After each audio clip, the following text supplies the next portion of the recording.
ꯑꯗꯨ ꯃꯌꯥꯝ ꯈꯔꯗꯤ ꯆꯥꯕ ꯍꯧꯔꯒꯦ ꯉꯥꯇꯣꯏ ꯊꯣꯡꯕꯅꯤꯕ ꯃꯥꯅ ꯏꯅꯥꯎꯄꯤꯅ ꯊꯣꯡꯉꯤꯕ ꯁꯤꯗꯅ ꯉꯥ ꯃꯔꯨꯝ ꯂꯩꯔꯦ ꯁꯤꯗꯅ ꯎꯁꯣꯏ ꯏꯔꯣꯝꯕ ꯁꯤꯗꯅ ꯕꯦ ꯑꯉꯥꯟꯕ ꯂꯩꯔꯦ ꯑꯗꯨꯒ ꯑꯩ ꯆꯥꯛ ꯊꯤꯔꯨꯕꯩꯁꯦ ꯀꯣꯠꯄꯩꯕ ꯑꯩ ꯃꯈꯨꯠꯁꯦꯀꯣ ꯑꯗꯨꯗꯤ ꯍꯧꯔꯒꯦ ꯃꯌꯥꯝ ꯑꯩꯈꯣꯏ ꯆꯥꯕ ꯍꯧꯗꯣꯡꯅ ꯇꯥꯟꯊꯣꯛꯀꯁꯤ ꯈꯣꯡꯅ ꯀꯣꯟꯅ ꯃꯥ ꯊꯤꯍꯟꯗꯣꯏꯅꯤꯁꯦ ꯂꯣꯏ ꯚꯤꯗꯤꯑꯣ ꯄꯨꯝꯅꯃꯛ ꯍꯧꯗꯣꯡꯅ ꯇꯥꯟꯅꯤ ꯑꯩ ꯏꯔꯣꯝꯕ ꯍꯥꯟꯅ ꯆꯥꯔꯦꯀꯣ ꯑꯩꯗꯤ ꯏꯔꯣꯝꯕ ꯄꯥꯝꯕꯅꯤꯅ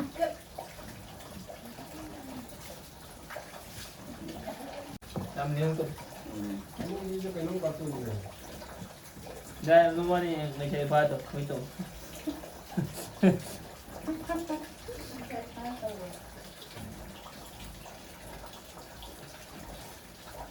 이런 하우.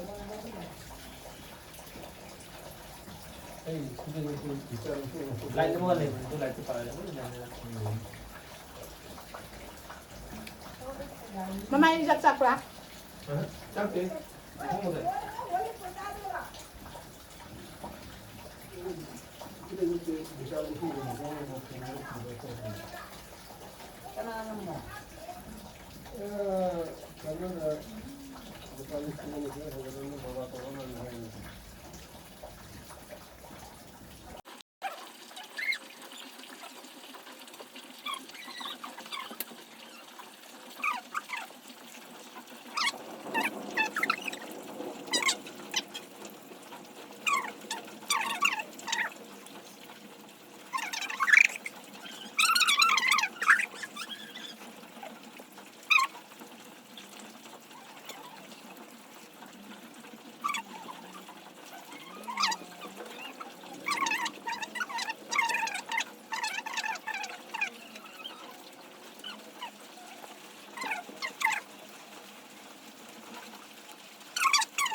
Cái hàng này xin đúng sửa cái đồng tim ăn.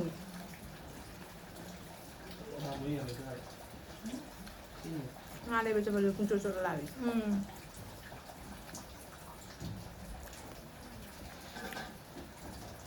Video gì nữa vui. Cái gì? Cái video gì vui vậy? Hay là bên này video gì không có con. Cái cái ngồi là cái mình cười cười lên. PTF so.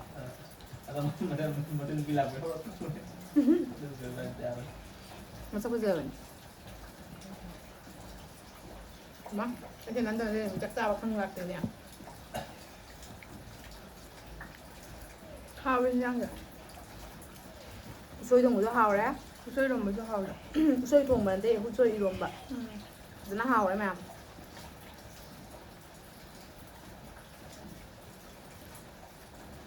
la ra sao mà hao thì rồi đấy không là cái nhà bột đấy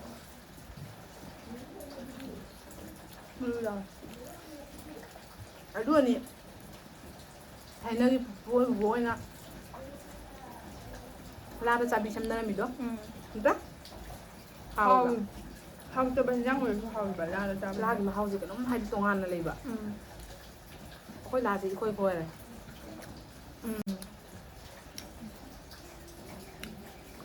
mà làm gì cho hao đấy anh không nản nữa nó đang còn đó được ba mà cái tên gì làm đi Aku ni ya, pasti nak bumbu tu ni. Ayo wajib sama tu. Nak kita terus ni. Kan sama tu ni.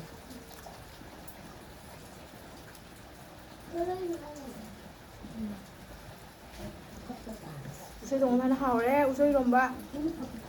Nggak tahu musuh hao le.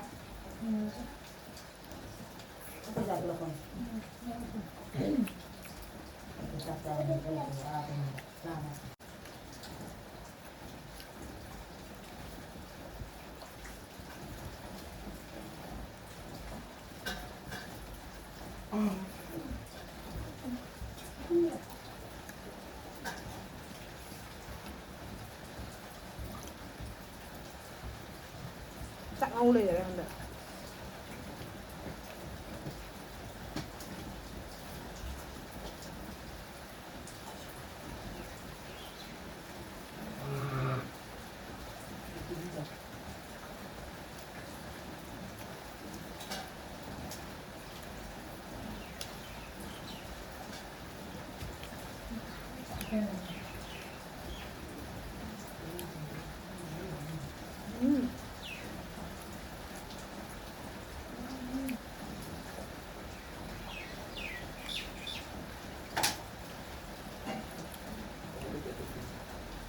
엄마 시간 안 불어.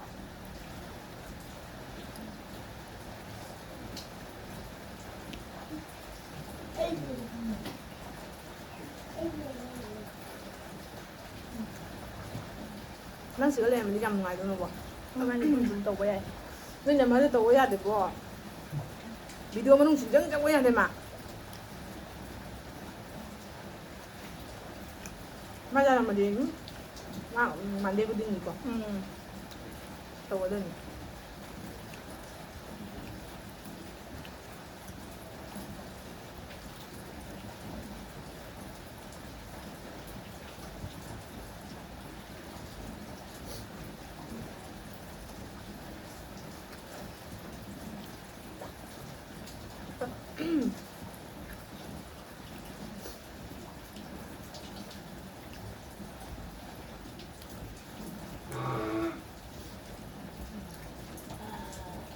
Mà mai chứ năm rồi.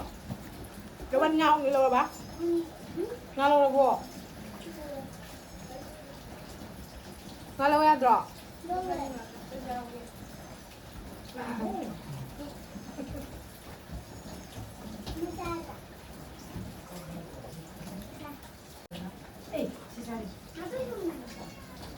Hữu tôi nên tan rồi. Tan rồi. Cô nằm siêu rồi. Nay một con như này giá rồi.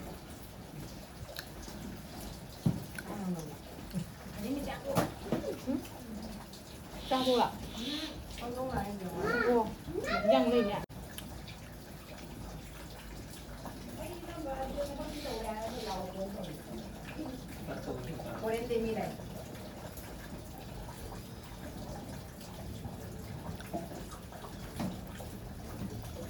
Sao rồi? Cô chơi bây giờ?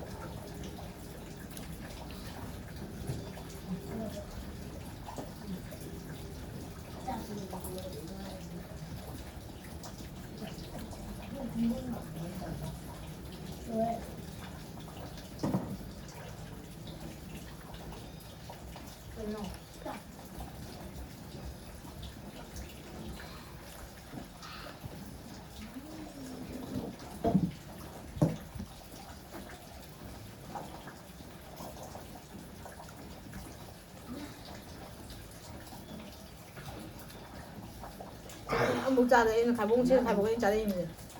Chay.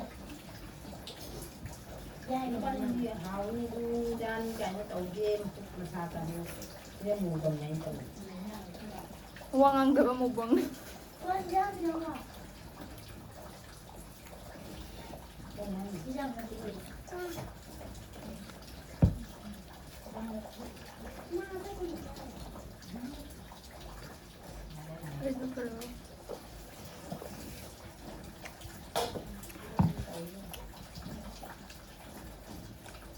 Vậy hôm nay sinh nhật, đang luôn là bỏ.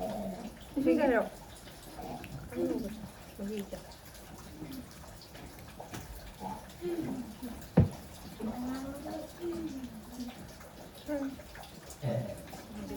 Mà tôi hello luôn cả.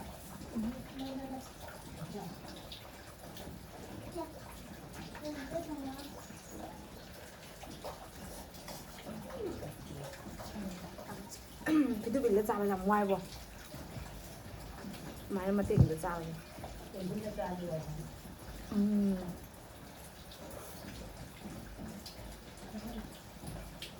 춤 너무 우리 짝 오카래. 왜? Mấy em cho mình xin đối rằng thật kia bấy chung. Mà lâu rồi sẽ ra đấy nhân mình hàng. Ngon luôn ra hả đấy?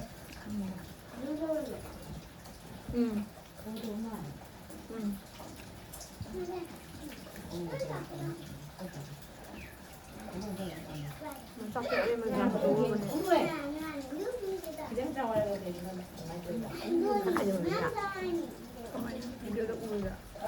Rau rồi à? Hay rau rồi. Tunggu kenyang aja loh, tunggu dulu. Ngadeng tinggal loh. Kenyang aja loh. Oh ngadeng tinggal rau rồi đó. Tinggal loh ini tuh. Aku untuk gusto. Gusto ya, kasi lang ako mahutap. Ha? mobile lớp phone lặng ngặt tấn cái tu của cô mèo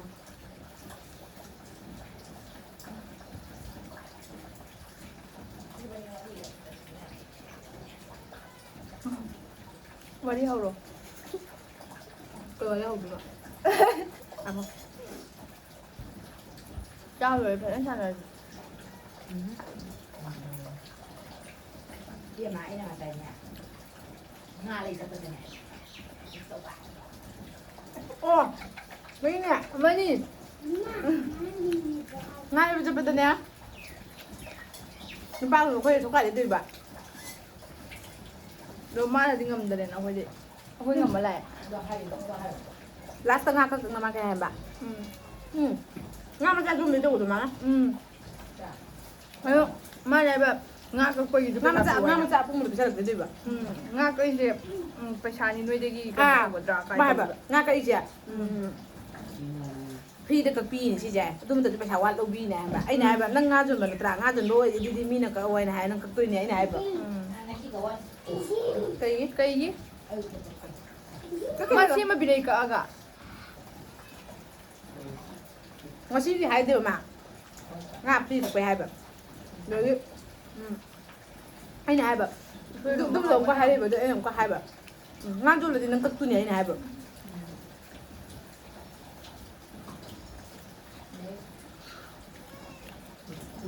aku jadi jamnya jadi aku bisa piwai deh dun ba lo kaya hindalle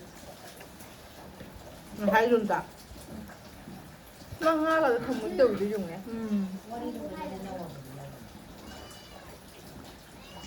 lấy lá sẽ để coi nó ngầm mà là cái này đều coi đi ngầm bên ngoài thế coi nó ngầm như lâu nè Kalan bây giờ gạt thì mình ngầm cái số cái đấy chung bây giờ gạt đi qua ngầm một tí luôn này làm được ra Hãy subscribe cho kênh Ghiền Mì Gõ để không bỏ lỡ những video hấp dẫn sao sudah lulusan gaya yang kemarin lulusan yang udah yang kamu ini nak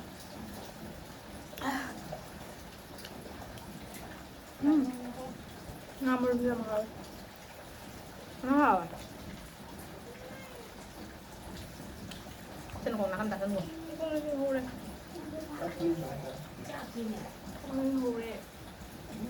mẹ không đi thôi mấy này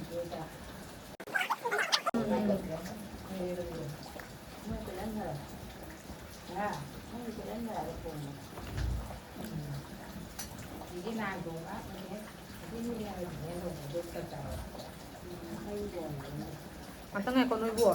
Aku luar ada sunung dia ngắn tengah con nè.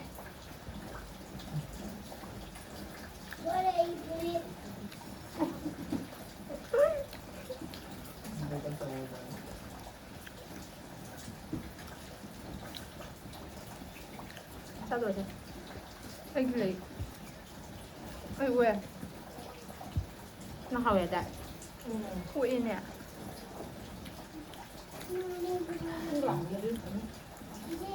Đồ. Cơm nào cho cái lệ thì mẹ Rồi đây. Aku mana tadi tadi tu. Ya, coba dulu kan. Đó. iPhone quality vẫn rất là gì quá. Mua những chuyện mà làm mà không có tiền lâu nay. Lâu rồi mình nhậpไป. Nào nó ngay tại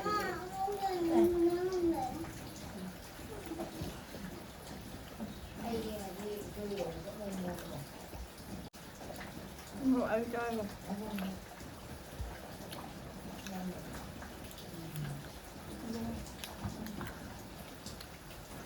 Thôi bạn. Thôi rồi.